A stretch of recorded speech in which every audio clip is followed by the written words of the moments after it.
Assalamualaikum warahmatullahi wabarakatuh. Hadirin yang saya hormati, guru kita Habib Munzir Al-Musawwa dengan bijak sekali menjelaskan kepada kita bahwa gunung makhluk, air makhluk, bumi makhluk, angin makhluk. Makhluk tidak mungkin bergerak sendiri. Ia tunduk kepada penciptanya.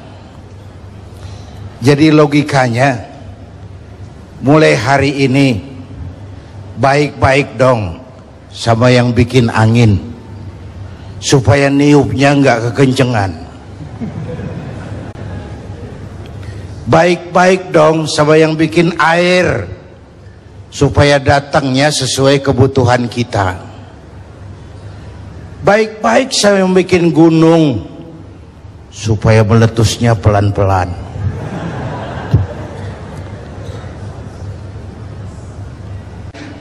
Apa yang bisa kita korbankan untuk saudara-saudara kita yang setengah menjadi korban? Mundur dikit tentang korban. Sisi lain, Nabi Allah Ibrahim, nabi kaya. Beberapa nabi memang kaya tuh. Nabi Sulaiman, nabi kaya. Nabi kaya. Pernah beliau nyembelih hewan, onta 300 ekor, kambing 1000. Dagingnya habis dibagiin fakir miskin. Onta 300, kambing 1000. Belum pernah kita dengar konglomerat kita korban sapi 300, belum. Atau juga kurus.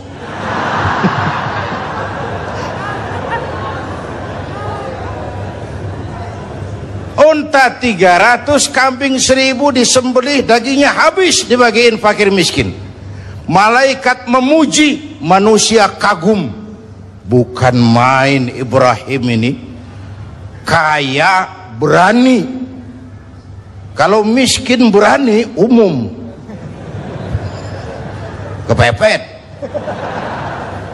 Kaya berani, sekali nyembelih hewan, onta 300, kambing 1000. Dikagumi malaikat, dipuji manusia, timbul sifat manusiawi beliau. Kalau onta 300, kambing 1000 mah kecil. Jangan onta, jangan kambing. Andai kata saya punya anak sekalipun, diperintahkan untuk disembelih, akan saya sembelih untuk mendekatkan diri kepada Allah. Tuh keluar tuh ucapan. Kenapa? Waktu itu beliau belum punya anak, jadi ngomongnya enak. Tuh biasa bahasa kampanye.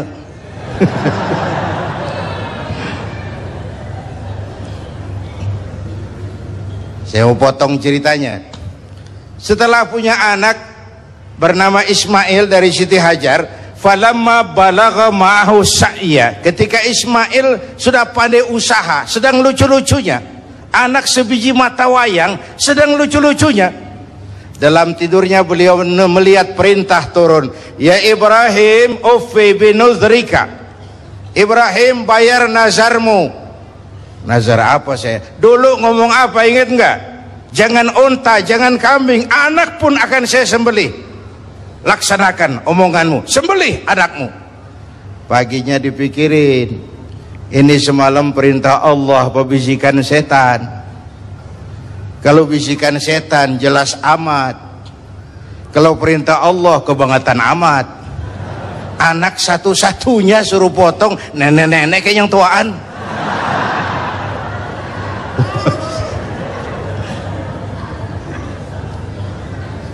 Maaf nek, bercanda.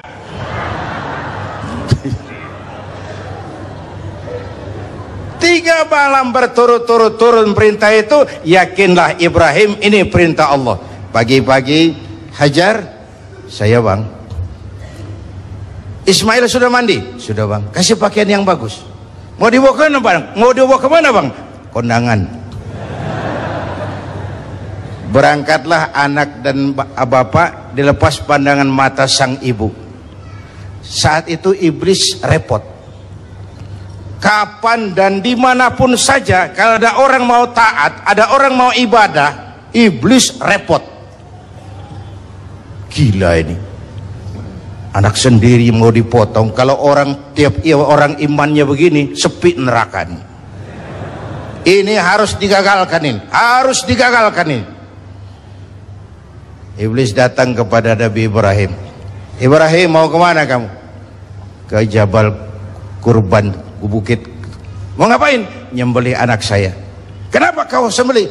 Perintah Allah. Oh jangan, Allah mah sentimen sama ente. Dia nggak pengen ente punya keturunan, makanya disuruh potong. Jangan, jangan. Saya mah kasih tahu nih, kita kan CS. Ini kalau bahasa Qur'annya, wa inni lakum minan nasihin. Saya kasih saran yang bagus, jangan dilaksanakan. Ini perintah Allah. Iblis nggak ada urusan sama kamu, minggir.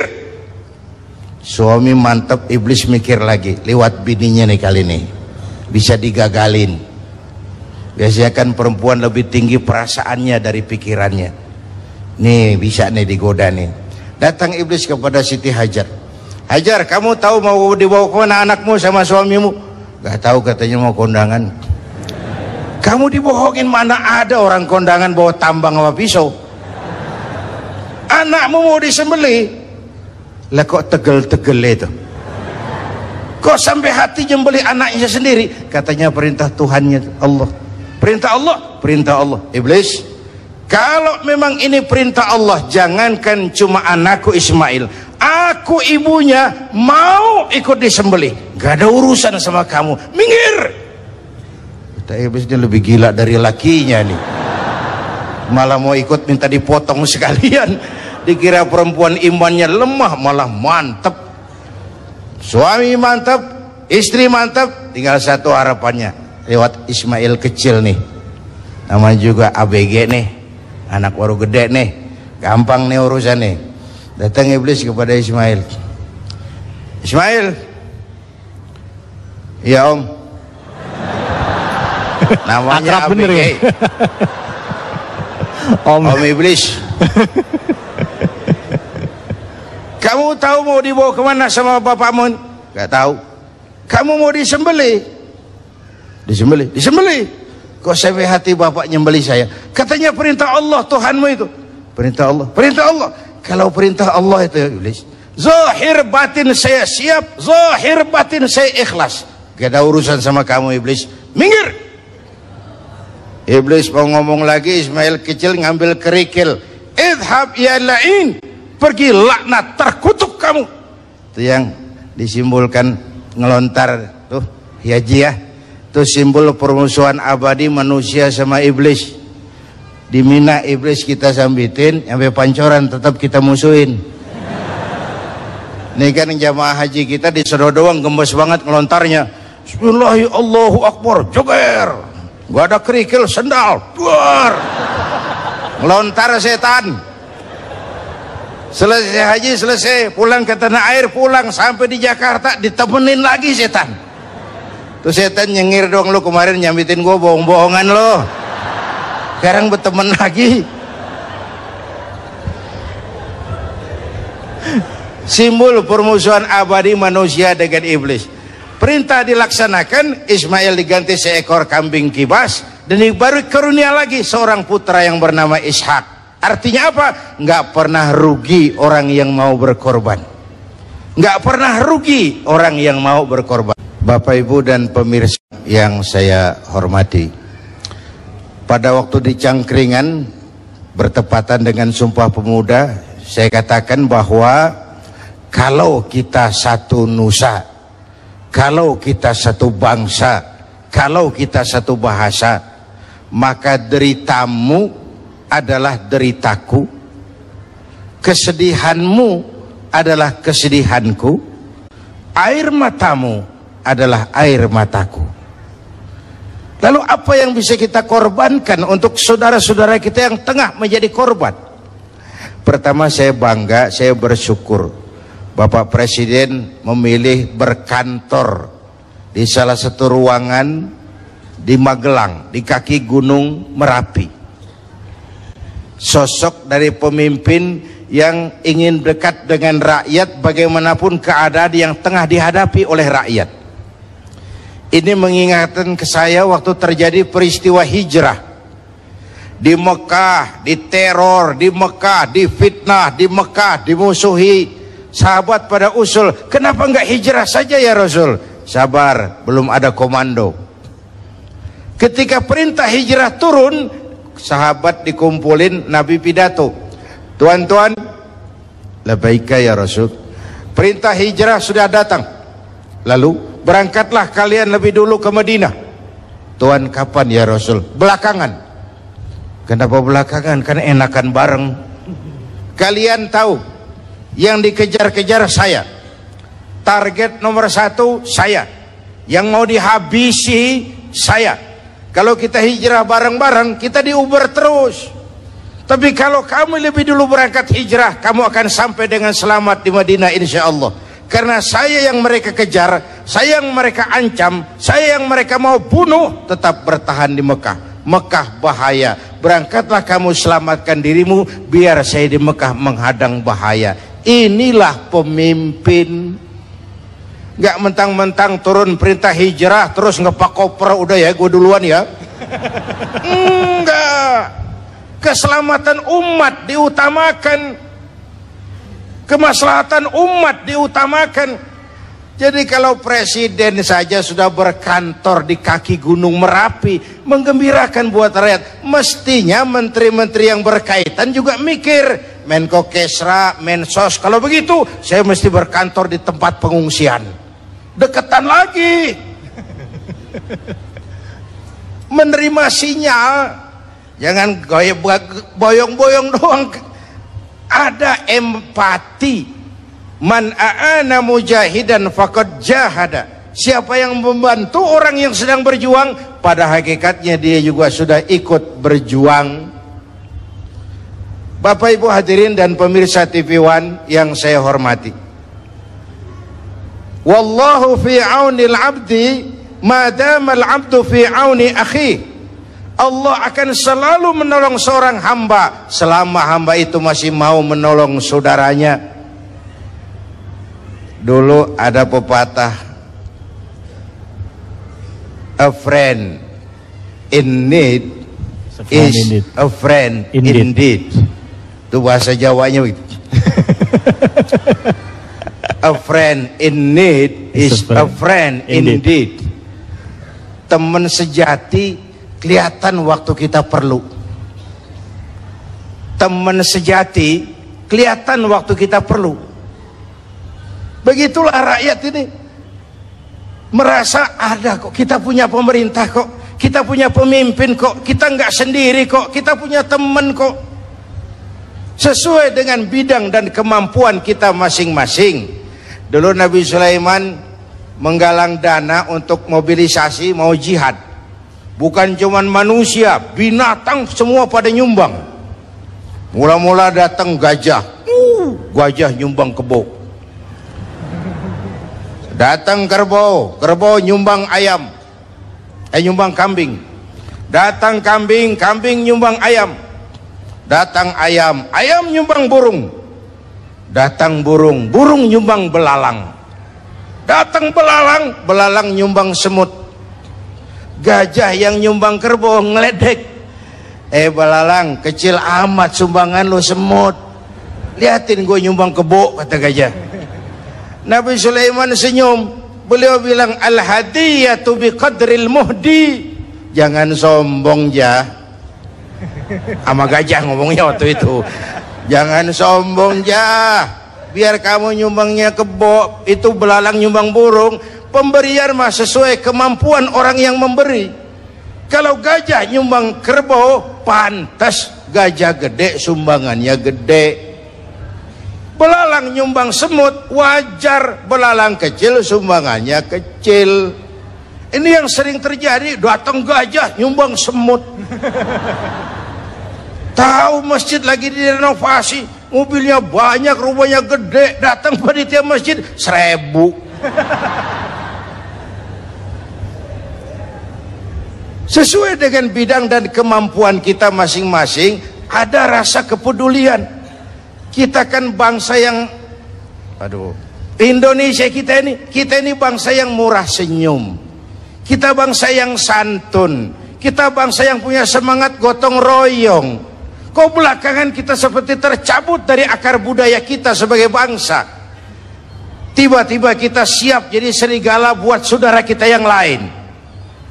Tiba-tiba sikap gotong royong berubah menjadi individualis, menjadi hedonis, menjadi egois.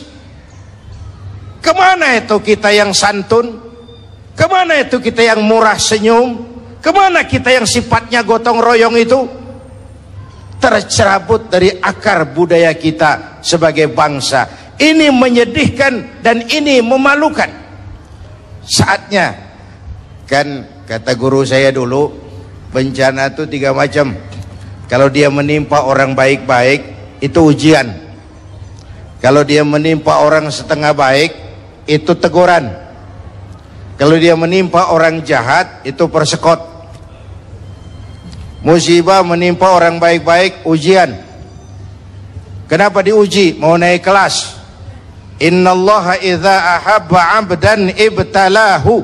Kalau Allah mencintai seorang hamba, diujinya itu hamba. Itu ujian.